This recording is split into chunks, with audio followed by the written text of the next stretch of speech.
There's definitely a lot of people that are like, they see, online business ownership or like influencing content creation as like an option. But like when they are kind of forced to be in between a rock and a hard place, there's no other choice. I think for me too, like that was kind of what made me actually take action, is because when I lost my job, even I had this like 2-year plan of like, I'm gonna work towards like replacing my income. I was making 6 figures and it was like perfect. And then all of a sudden, nope, we're gonna lay you off. And so I had to do something and be scrappy.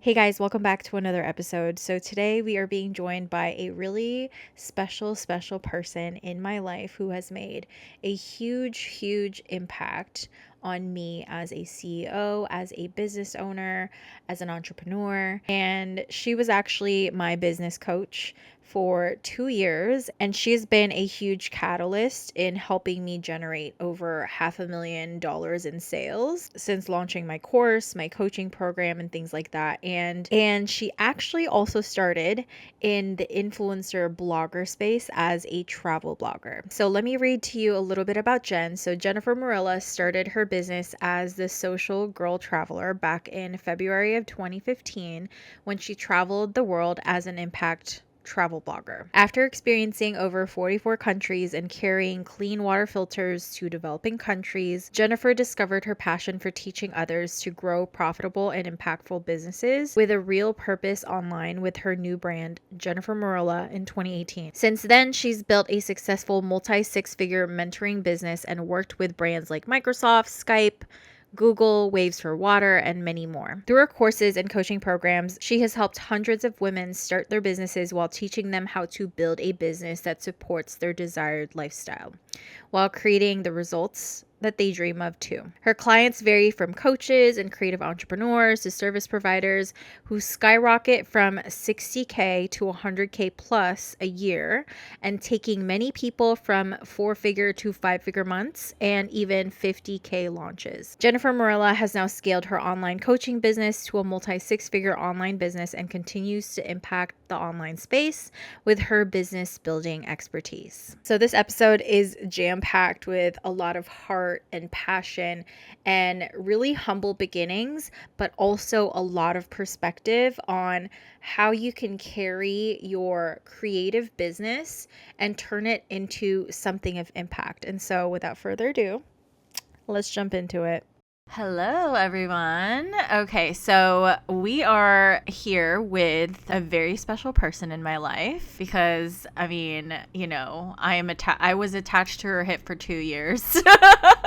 But I wanted her to, just kind of come in and chat a little bit about her journey. And hopefully you'll get a lot of inspiration, a lot of nuggets, and perspective as to how you can really grow and evolve your influence in the content creator influencer space. So here she is, Jennifer Morilla. Welcome. Thank you. I'm so excited to be here. I have a feeling you're gonna make me cry. Oh, no, I'm not going to try to make you cry. A little context for you guys. Jen and I have worked together. She was my coach for like a couple years. And she knows me through and through. And so even the personal stuff she knows. And so I'm just grateful that she took some time out of her day to like speak to all of us and impart some really great knowledge. Some wisdom. You sound like Yoda. Yeah. And I'm so honored to be here. I was excited. We saw your email come through, and Sam was like, "Do you want to do a podcast?" And I was like, "Absolutely!" I was like, "I'm so excited." Yeah, and this, Yeah. I've wanted to launch a podcast for a while. It just never happened. So now we're making it happen. All good stuff. Yeah. All right. Well, enough about me. let's talk about you. So I know that obviously you're a business coach now, but it didn't always start that way. And I know you did start as a travel content creator. Could you tell us a little bit more about your story of how you got started? So I started back in 2015. I was prior to 2015, so 2014, I was working in New York City. I was at an agency. I was an account manager for an agency in New York. And I was I think from the outside, life looked great. And on the inside, I was miserable. Not because of the work that I was doing. It was just more of like my mental health. I was struggling a lot with depression, anxiety. At that point, it had been around 5 years since my younger brother had passed away. So I was still grieving a lot of what had happened. I was in a dark place and my scapegoat was traveling, and you only got to travel like 2 weeks out of the year, and that was like really hard for me. So like anytime there was a holiday, I'd be like, okay, I'm gonna leave early on Thursday, and then I'm gonna go Thursday and then spend Friday, Saturday, and it was never enough time. And so I came up with an exit strategy. In 2015, I was like, right, I'm leaving 9 to 5. And it's so funny because like I remember leaving the office that day in my cubicle the last day, which was February 14th. It was Valentine's Day. And I remember like cleaning, wiping it down. My boss like giving me he had a doctor's appointment, he gave me a hug and he was like, good luck, we'll be in touch, we'll see you. And I was like, yeah. And nobody was in the office. And I remember looking at my cubicle and thinking to myself, I'm never gonna do this again. And I'm like, sayonara, suckers. And I left. And then I didn't know what was coming. Like, it was not rainbows and butterflies. And then I started as a travel blogger. And so I did that for 3.5 years. I didn't think it was going to work. And it did. And I mean, I think, to be honest, I say I didn't think it was going to work. But deep down inside, I mean, Naomi, you know me. When I say I'm going to do something, I do it. So through and through. And so it worked. And I was writing. And that was always my favorite thing to do. Then I was doing videos and content creation. And I did that for 3.5 years. I made money, but I never made the amount of money that I made in my business as I have today. I think the most I ever made being a content creator was about $60,000, which was about the same amount of money that I was making in corporate. In 2018, I was being asked to get on stages to talk about influencer marketing. And it was still very new, and branding and like creating a brand online. And a lot of people were coming to me that were very much like, how do you do this? Like, how do you get on social media? How do you create content? And I created a course on how to do that, and I launched it in September 2018. That was my first $11,000 launch. I was like, holy shit. I was like, oh my goodness. And then from there, it was a slow pivot. 2019, I was just completely starting to pivot, and then we all know what happened in 2020, and my business skyrocketed, and then from there, it was, yeah. And what made you decide to expand outside of, content creation and kind of jump into like the coaching, the course creation, and what you do now? I think it was a natural evolution. I've always been a teacher. And so people were very much like, how do you do this? And at first I was doing it for free. So I was teaching friends that I knew that were like yoga teacher, real estate agents, bloggers, how to create content, how to like establish a brand online. So how to start a website, what would that look like, how to come up with content. Like at the core, I love creating content. It is one of my favorite things to do. So I don't think that'll ever go away. For me, it just felt super natural. It's more difficult when someone is going from like a content creator to like baking brownies or something. You know what I mean? Yeah. It's just a completely different pivot. And I felt it was really natural. Like it was almost like God was like, here are people and they want you. Now go, lead them. Yeah. No, I totally get what you mean. I mean, I feel like we kind of had the same crossroads. Like, it was like 2020. I had zero intention of like being a coach. I was actually against it. I was like, this is not what I want to do. I do not want to launch a course. And here we are 4 years later.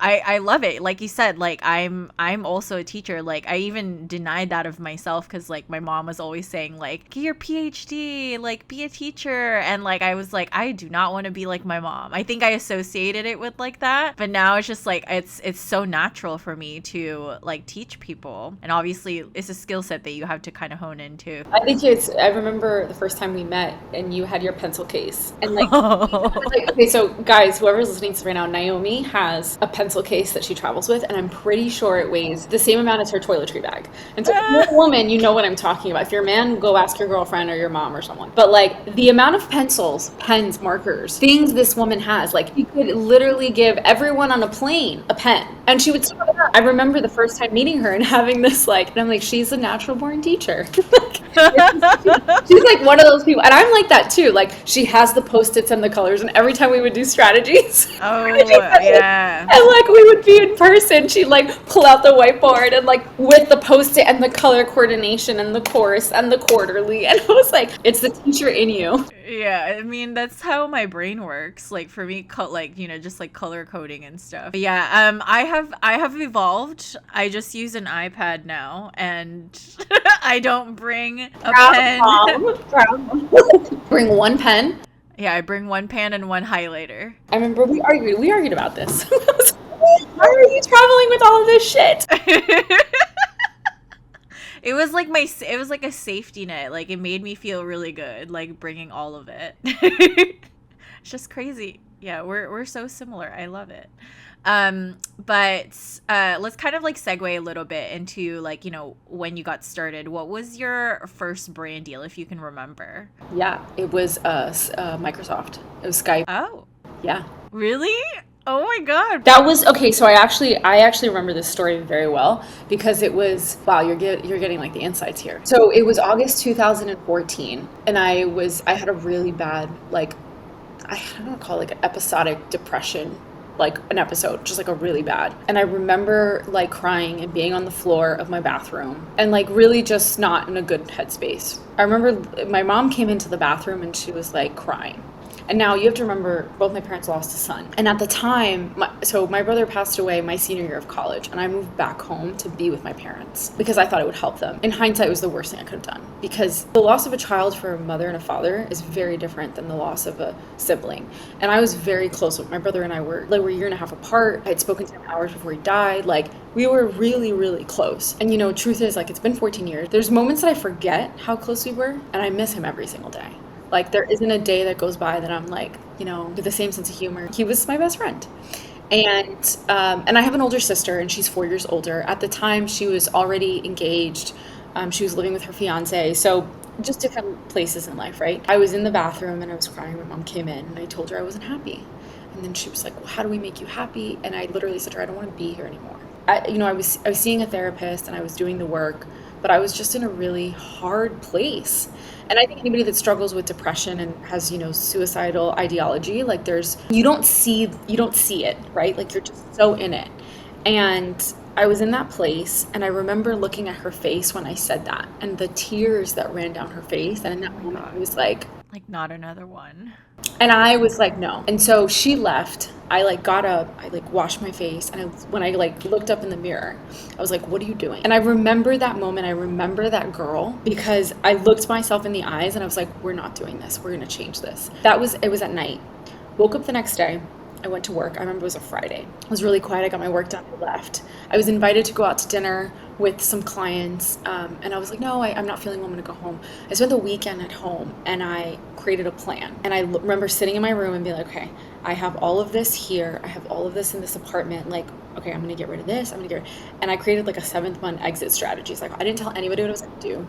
I sold a bunch of stuff. I cleaned house, as I call it. I told my best friend, Stacy, at the time in December, right before New Year's, what I was going to do. And she was like, you're fucking crazy, and I love it. And she's like, I think this is what you need. She's like, I think you're gonna be fine, and this is what you need. And I was like shaking as I was telling her. I was like, I finally have to tell somebody. And she's like, no wonder you've been like, I was going to flea markets and selling clothes. I had one Chase credit card, and it was like $7,000, and I paid that off in like 3 months. So I was selling everything to do that on top of, I was working in the city. I didn't tell anybody what I was gonna do. I created this exit strategy. January 22nd was when I went in and I told my boss, I'm leaving. So January 22nd of 2015. I remember in January, I was sitting on my bed. It was like I couldn't sleep. I was always struggled with sleeping. Sleeping for me is like now the most important thing ever. And at the time and that was a big part of why I struggled with depression. I was like really bad sleeper. And I remember I couldn't sleep one night, and I was like dreaming about being a travel blogger and like being out in the world and like writing about it and taking photos and just like being alone. and like meeting people, and like what will my brother think, and like what would he have come with me, would he have come to visit, and all these things. And so, and Skype has had a program. They worked with influencers and bloggers that were very niche focused, and they would sponsor certain projects and events and stuff like that. But the vision of the type of travel blogger I was I traveled for purpose, and I worked with sustainable brands. Nobody out there was doing that, which is why I did that, because I was like, this is an opportunity. I'm going to be seen as different. Like, I'm going to put myself out there in a different way. And I pitched to them. I sent them an email. I filled out this form. When the part where it asked for like your website, I didn't have it, right? I literally had a WordPress that I bought, and I put coming soon. Of course, I decided to build a website on the most difficult platform of man. I taught myself how to code in like 3 weeks. Like, oh, my first website, I wish I would have taken a photo, was horrendous. Should have just used a template. I ended up using a template. It was still horrendous. It was terrible. It was like a newspaper. It was like a template of, I don't know what I was thinking. Just leave me alone.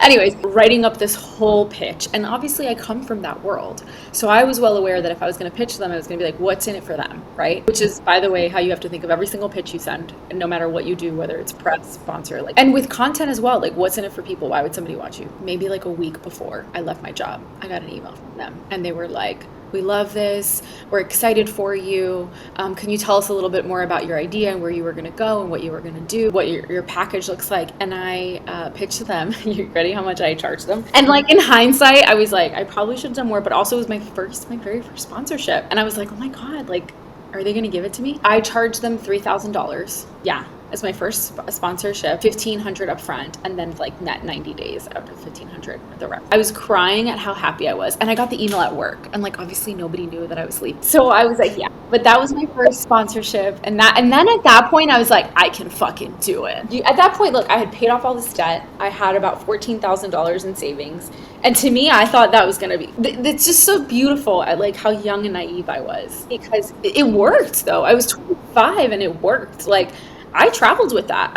I that first year of business, I made like 20 grand. I was really fit as shit because I didn't eat it. I was so skinny. But I had traveled all over the world. I had literally been from Europe to South America to Asia. I ended in Asia. I ended in Australia. I only had, by the end of the year, I'd only put like $2,000 on my credit card that I was able to pay off in January. Like, it wasn't a big deal. But at the end of my savings, like all I had was $500, and that was the ticket that took me to Australia. You know, influencers need to take notes about finances. Don't take it from me though, because I mean, you were able to sustain yourself like without a 9 to 5, barely, you know, gone into debt and stuff like that. You know what I mean? I feel like influencers and creators, when, you know, they see the lifestyle, or like, you know, they start to kind of like make a lot of money in brand deals and stuff like that, they increase their lifestyle before they have that really good foundation. It's kind of like, you know, that athlete mentality, like when they get signed for a big contract and then they kind of just like waste it away, and then after their contract's done, they don't know what to do. I think it's a mindset thing, right? It's a wealth mentality, and like really understanding how the system works. I didn't necessarily fully understand it then, if I was being honest, 25, but I also knew that like I was going to do this on my own. I was on a huge like healing journey. A lot of the trips that I did were mission driven. So I was being taken care of. But yeah, I was in a very different place in my life. And I think that looking back at 25-year-old Jen.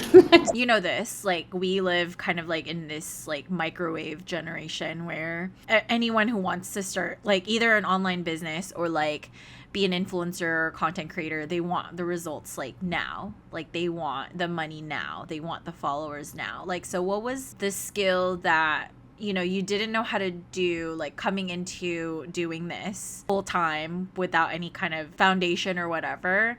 And what was that skill that you needed to know? And like, how did you work on that skill?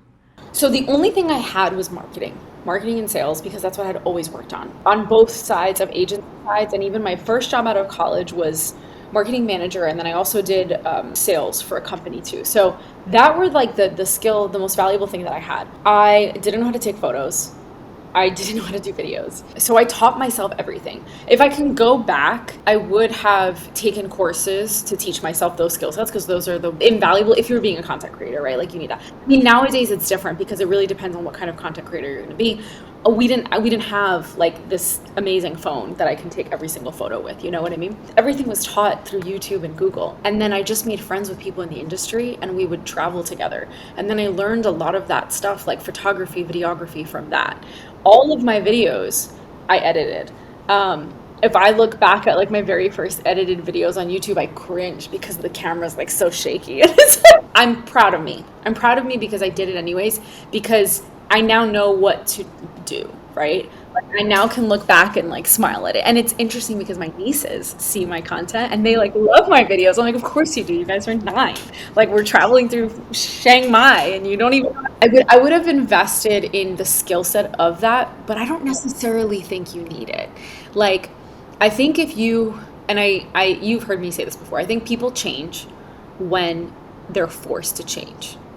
I think as humans, we unfortunately, it's just how we're wired. Like when somebody hits a rock bottom, when something has some as traumatic as like losing my brother, like that's what made me be like, holy shit, what am I doing with my life, right?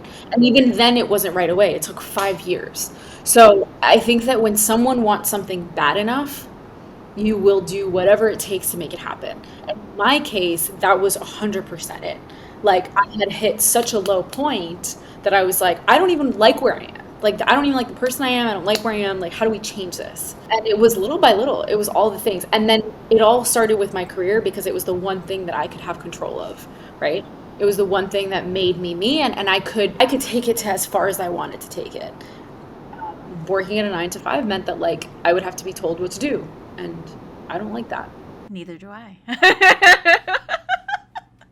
So it's kind of like that analogy. Like I've heard this so many times from successful people of like standing on a nail, and it hurts, but it doesn't hurt enough that you take your foot off of the nail, and so you just kind of sit on it until you can't take it anymore. Yeah, no, I totally get that. There's definitely a lot of people that are like, they see, online business ownership or like influencing content creation as like an option, but like when they are kind of forced to be in between a rock and a hard place, there's no other choice. I think for me too, like that was kind of what made me actually take action, is because when I lost my job, even I had this like 2-year plan of like, I'm gonna work towards like replacing my income. I was making 6 figures and it was like perfect. And then all of a sudden, nope, we're gonna lay you off. And so I had to do something and be scrappy.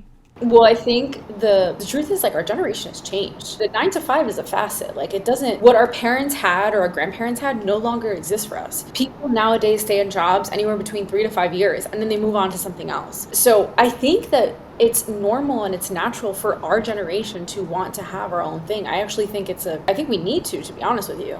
With the rise of like inflation, our economy, like cities, like I said, I think it's a necessity, and I think more people are waking up to that. However, I don't think everybody needs to be like that. Like people come to me and they're like you said, they're not in that rock, they're not in the between a rock and a hard spot. They're just kind of like, oh, I'm doing this, I'm making some money, but like I don't know if I really want. And like, you know what? Sometimes we need people that just want to work. And I'm not like shaming anybody that works a 9 to 5. Like sometimes we just need you to stay at a 9 to 5, and that's okay too. Like I think everybody's different. If the world were like you and I, like everyone was like you and I think the world would be fucked.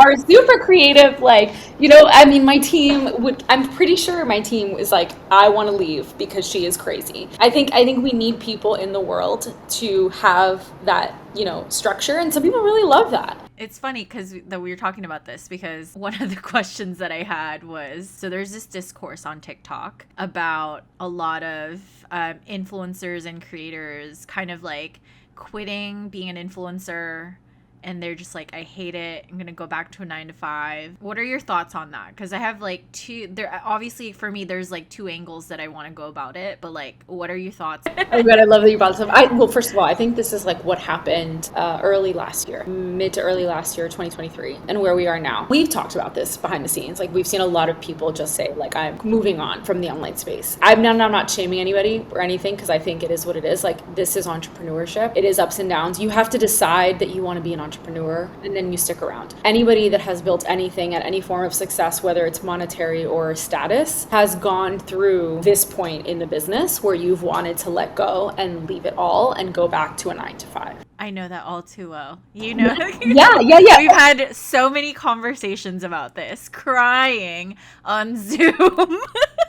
For sure, because things aren't working, and I think this is like the downfall of the online space and being a social media person and just being online, is that there's this facet of like, oh, it's so lovely and you make all this money and all this stuff, and it's like, you work hard to make all that fucking money. You have to get to a certain place where you don't have to work so hard, but you still have to work smart. And even then, you're constantly like, you never take your foot off the gas. It's always about how hard you put your foot on the gas. And some people learn that the hard way and some people don't. And then you just get to a point in every entrepreneurial stage, and that's just any life, like the lifestyle of a business. When you look at the lifestyle of a business or life cycle of a business, it's just a natural evolution. Like, every business will get to a place where it will either plateau or it will sink. And based on who's running it, whether it's the management, the system, or the product that you are selling, says everything about whether that business will continue to succeed or whether that business will go down. And I think a big part of that has to do with the person that's running it. If anybody had walked away and they're listening to this, like, it doesn't make you bad. It doesn't mean that you suck. You just chose not to continue, and that's fine. And then there's other people that continue. I know I can say last year was a really rough year for me as well. And everybody that I know, like all of my friends that are uber fucking more successful than I am, and we're like, last year was a tough year for every single business, not even in the online space. And it's just about really adapting. And then also, how badly do you want it? Yeah. Exactly. For me, I always come to that crossroads of like burning everything down. It's funny because every single time I get through that crossroads, I remember that conversation that we had. Okay, we can burn it all to the ground. Do you like where you're at now more than your job, like going to a job? And I was like, nope, I do not want to go back to a job. And so every single time, like, let's say I have a conversation with my mom about this, I remember our conversation and I'm just like, nope, I do not want to go back to a job. I do not want to be told what to do. Like, at this point, how long has it been since you worked at a 9 to 5? 4 years. So it's been 10 years for me since or 9 years since I worked at a 9 to 5. And this was maybe in November of last year. I was on the phone with my mentor and I was like, I'm kind of exhausted. I think I'm done. And she was like, yeah, I think based on what you're telling me and everything, she's like, yeah. She's like, look, I'm going to send you a template of a resume and I want you to fill it out. And I remember, if they're not watching the video right now, my face is like in shock. And I was like, I wasn't expecting that, but okay, send me the template of the resume. And like, we get off our call because we only had like 45 minutes, whatever. We get off our call. She sends me the resume. I spent 15 minutes filling out my resume. And I wrote everything that I can do for a company. And the amount of work that I could do for a company, I could literally, I could take on 4 roles. And then I sat back and I was like, wait a minute. So I am going to apply to a job, work twice as hard, get paid twice as less, and make somebody more money. And I had to walk myself through that process. And I was like, I got really pissed. And I was like, fuck. So I texted her and I'm like, why the fuck did you send me this? And then she was like, how do you feel? And then I was like, well, I realized, and I told her everything I just said. And she like sends a laughing emoji. And I was like, oh. And she was like, sometimes you just have to let your coach you, right? And I was like laughing. And she was like, so can you get your head out of your own ass? And I was like, yeah, thank you, ma'am.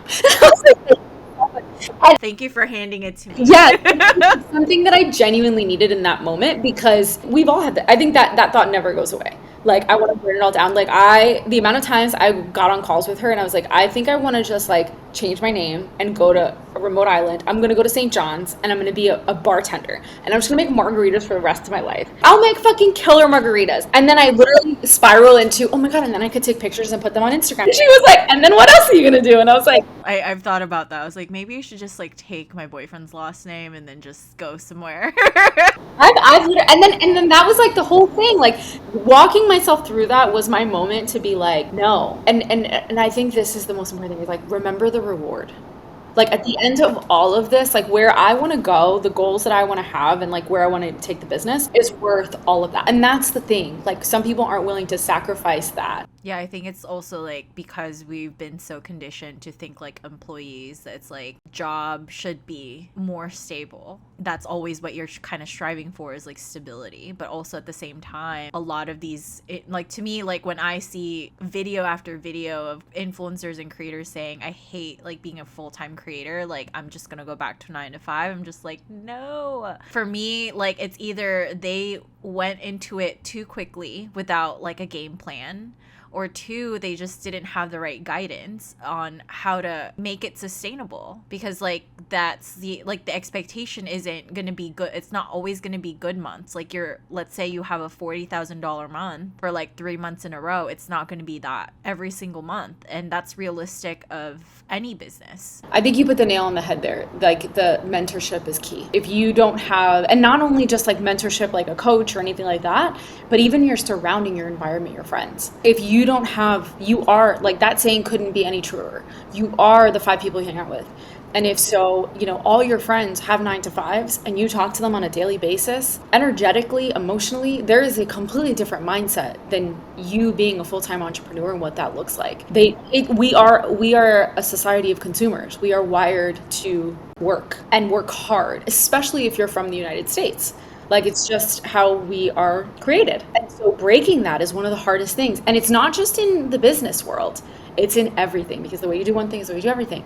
And so the way you live your life, my mom and dad are always like, you're always in a rush. You're always like, you always got to do this. And it's like, I left New York because I was always in a rush. I'm in Miami and I'm still the same. And it's something that I genuinely. You're just like, why is everything so slow? It is though. That's a whole other podcast. In Miami, there's a special breed down here. But yeah, like it's literally how we're wired, and being cognizant and being very self-aware.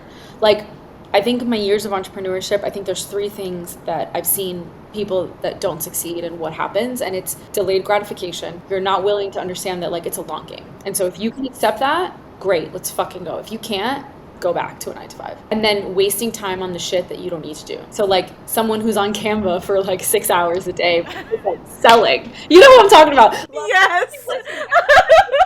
But like a perfect example of that, right? And like I've been guilty of that. You have been guilty of that. That's why you're even cracking up right now. No, because I know. I've heard this conversation. But that's a perfect example of that. Perfect example.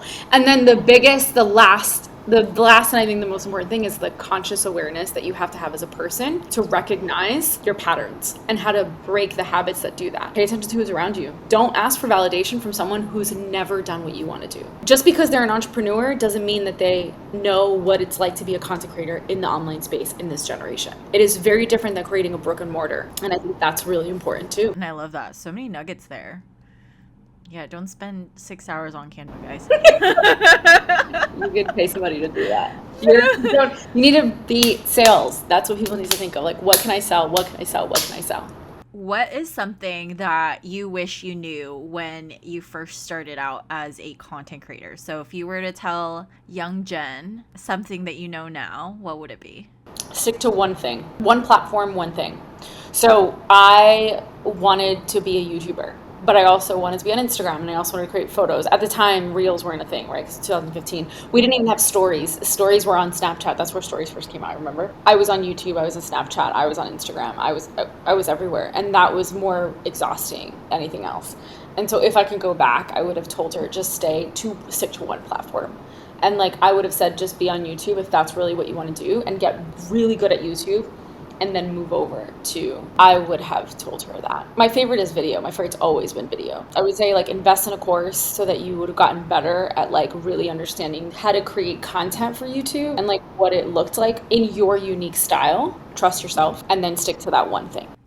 Would there be any advice that you can give the next generation of content creators and influencers? Oh, that's a good question. Do it simple and do it fast. I think we get caught up in the, it has to look this way, you need a certain style, you need, and I'm talking about the execution piece, right? So literally somebody messaged me this morning who wants to be a lifestyle influencer. She wants to be a fashion influencer, and she's like, I don't know where to start. I'm so like overwhelmed with where to start. And the first thing I said is like, you just have to start. Who's your favorite influencer? And then she was like, oh, this girl, she does like these like video reels of like her changing outfits, and they linked to her Amazon. I'm like, okay, great, do the same thing. And she was like, that's it? I was like, yeah. She's like, what about a website? I mean, you don't need a website, just start. I was like, because once you start, you will have you will have a response in your audience. Number one, people will either come to you because they think you're great at it, or nobody's going to come because they think you suck. So you can either at that point decide. Both information, yeah. Decide to keep going or leave. And then the second piece is then you can also decide if you love it or not. Because right now you don't know, and it's work. You know, she's a little older, so I was like, you're not 20 years old. You know, you don't have the energy that you did when you were 20. I sure fucking don't. Like, my ass is in bed at 7 o'clock. Like, I drink water all day. I take, you know, my 10,000 steps. Like, if you tell me that we're going to go out to a bar at 7 o'clock, I'm like, no, honey, I have a face mask on and we're going to bed. I think a lot of people, like, get into this, like, analysis paralysis of, like, I need all of this, or like, I need the best camera, I need the best gear, I need the best lighting, all that stuff. I'm just like, no, everyone starts somewhere. Just do it. Just do it. You will thank yourself. Because also, that's another thing too, is that people don't understand, because we're such a society that's like instant gratification. When you work at a 9 to 5, even if you sit at your desk and like spend a whole day on Instagram, like you still get paid for it, right? Versus when you're an entrepreneur, unless you're working, unless you're actively sorting sales, unless you're actively creating relationships to bring in money, you're not making money. And it's not like it's an instant exchange unless you have a physical course that you can sell on ads organically that's bringing in that money. It's all about creating the momentum to build an audience, to then create a product and then sell it. And it takes time. And basically, the sooner you start, the faster you make money. Mm-hmm. Right. Yeah, exactly. You know, my podcast name is Own Your Influence. So how are you taking ownership of the word like influencer influence? Because, you know, everyone has kind of like their own definition of the word. And a lot of people, when you like go down the street and like ask a person, they're going to say, oh, Instagram models. And there's a lot of different like connotations around that word. How do I own my influence? So how do I own my influence, and what do I think of the word? Well, how are you taking ownership of the word? Being authentic in the things that I've done in my story and who I am and the values that I believe in. And I think sharing that with people is important. I mean, we've been in this industry for so long. Anybody that tells me they're an influencer, I'm like, yeah. Even if the notion is like, oh, they're models or whatever, like we both know there's so much more to that than just people that are models. And anybody who thinks that is just very stuck in a naive way of thinking, and they haven't opened up their mind to anything else. So I would say as you continue to like be authentically who you are and share that voice, it's just going to be a natural evolution of influence. And well, before we close, where can we find you? On Instagram, Jen Morilla. You guys can send me a message. I'm excited for this to come out. I can't wait to hear it. Yeah, and share it. Me too. All right. Well, thank you so much for sitting here and reminiscing a lot of, you know, old memories and laughing and answering all the questions. Like, I'm sure everyone got a lot of nuggets out of that. So thank you.